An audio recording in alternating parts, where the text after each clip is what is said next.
accept a compromise with the establishment. اور دن جیسے پچھلے سیاسی جماعتوں نے اسٹیبلشمنٹ کو اٹیک کر کے بعد میں کمپرومائز کیا اور ان کے ساتھ مل کے سازش کی, اسی طریقے سے ان کو بھی ایسے کرنا پڑے گا. ان کے پاس اور کوئی چارہ نہیں ہے. ٹھیک.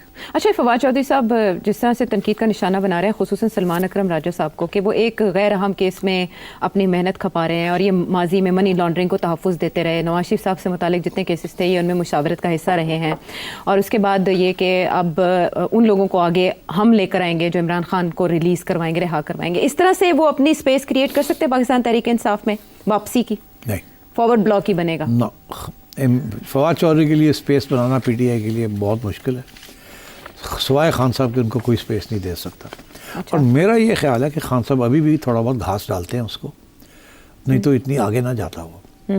مگر خان صاحب یہ بھی اچھا, ان کو پسند ہے یہ بات کہ آپس میں لڑ رہے ہیں, اس کے ساتھ سارے اپنے ٹوز پہ رہتے ہیں, ساری اپنی لائلٹی پروو کرنے کے لیے ایکسٹرا مائل جاتے ہیں. جہاں تک یہ جو فواد چودھری کے الزام ہے سلمان راجہ پہ اوپر, یہ غلط ہے, سارے سراسر غلط ہے. وہ ایک وکیل تھے جیسے اعتزاز احسن صاحب تھے, یہ انہوں نے ہر ایک کو ڈیفینڈ کیا جب موقع ملا تھا. نواز شریف کو بھی کیا, اب ان کو بھی کر رہے ہیں, اور بھی اگر ہوتا تو ان کو کرتے وہ.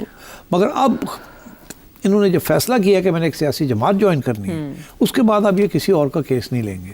ٹھیک, بزنس کے کیسز لیں گے بٹ سیاسی طور پہ کسی اور جماعت کو ڈیفینڈ نہیں کریں گے. مگر اس وقت تو یہ جب یہ کرتے تھے تو انہوں نے تو he was not part of any political party, تو وہ تو ایک بریف لینی ہوتی ہے, وہ بریف لی اور وہ کیا. اور وہ ابھی بھی میرا خیال ہے وہ سمجھتے ہیں کہ جب انہوں نے جس چیز کو ڈیفینڈ کیا ہے وہ خود مطمئن تھے کہ میں صحیح ڈیفینس کر رہا ہوں, ان کے خلاف جو الزام ہے وہ صحیح نہیں ہے. ہی از اے مین of integrity Salman Raja.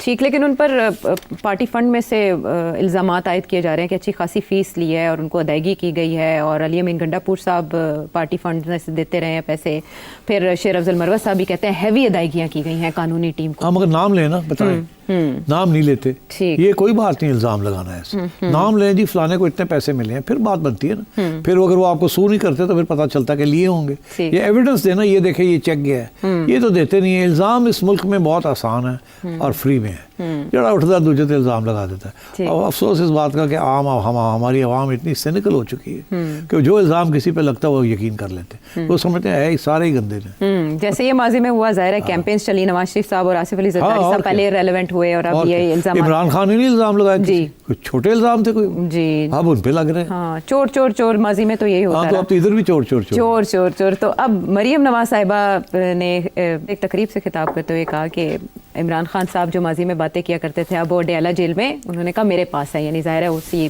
Territory میں تو وہ جیل آتی ہے. تو انہوں نے کہا یہ اس طرح سے قدرت جو ہے وہ واپس لاتی ہے سارے معاملات. پھر دوسری طرف وہ پروجیکٹس کا افتتاح تو کر ہی رہی ہیں, انہوں نے نارووال میں ایک بہت بڑا جلسہ کیا. یکدم یہ کیا ہوا کہ وہ جلسوں کی طرف آ گئیں, پروجیکٹس کا افتتاح کرتی رہتی؟ میں نے پہلے بھی عرض کیا تھا, اور آپ مجھے پتا آپ کا اگلا سوال میں پہلے سے جواب دیتا تھا. نواز شریف صاحب, مجھے پتہ لگ گیا آپ جدھر جا رہی ہیں نا, مجھے سمجھ آ گئی. نواز شریف صاحب بھی آگے پی ٹی آئی پہ تنقید کرتے, مجھے سمجھ آ گئی ایک دم کہ اب تم ادھر لے جاؤ گی. تو میں پہلے ہی بتا دوں کہ بھائی لوگوں نے ان کو کہا ہے کہ جونیز ساری گال گلوچ ہمیں ہو رہی ہے, تو اسی کی کرتے پھر معیشت چلا رہے ہیں. معیشت تو چلا ہی رہے ہو, بھی تو ایسے ہی چلا رہے ہیں, تو اسی کی کر رہے ہو. بندے ایسے دیتے ہیں تمہیں, ٹھیک ہے نا, فائنانس منسٹر ہم نے دیا, فلانا ہم نے دیا, فلانا ہم نے دیا, ایس آئی ایف سی سارا کچھ کر رہی ہے. آپ کیا کر رہے ہیں؟ آپ کم از کم کوئی سیاسی بوجھ تو اٹھائیں. یہ سارا بوجھ ہمارے پہ آ رہا ہے. آپ نکلے نا باہر عوام کے پاس, جا کے جفیاں پاؤ نا عوام نو, جواب دو نا جا کے عوام کے سوالوں کے, ہمیں ڈیفینڈ کرو نا. آپ تو ہمیں ڈیفینڈ ہی نہیں کر رہے. تو میرا خیال ہے اب یہ پریشر پڑا ہے ان کے, تو اب یہ نکلے ہیں.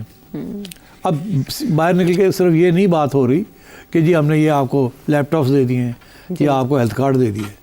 وہ تو اپنے لیے کر رہے تھے. فوجی کہتے ہیں ساڑھے واسطے کی کیتا جی, تو وہ ہن نکلے نے باہر. اب نکلے ہیں نا, اب وہ عمران کو اٹیک کر رہے ہیں. جی کر رہے ہیں نا, بالکل کر رہے ہیں. کتنے عرصے کے بعد جا کے عمران کو اٹیک آئی ہے ان کی طرف سے. کوئی نہیں آتی تھی. سوائے عطا کے جو کہ اسلام آباد میں پروونشل گورنمنٹ سے تو کوئی اٹیک نہیں آ رہی. جی نہ پیپلز پارٹی کر رہی ہے, یہ تو آپس میں لگے ہوئے ہیں. پیپل پارٹی کے جنہوں نے ہمیں یہ نہیں دیا, انہوں نے وہ نہیں دیا. ٹھیک, تو اب یہ ہوا کہ ان کو کہا گیا ہے کہ یار بوجھ ساڑھے سے بہت زیادہ ہے. What are you good for? آپ سیاستدان آپ نے بنے ہوئے ہیں کیبنٹ کے اندر, کام شام کوئی نہیں کرتے ہوئے, ابھی تک یہ نہیں ہوا, ابھی تک وہ نہیں ہوا, کیا ہو رہا ہے؟ تو ان کو نکالے, ان کو ٹیکنوکریٹس رکھے. ہم آپ کو دیتے ہیں ٹیکنوکریٹس, وہ رکھے, اور لیٹس گیٹ دا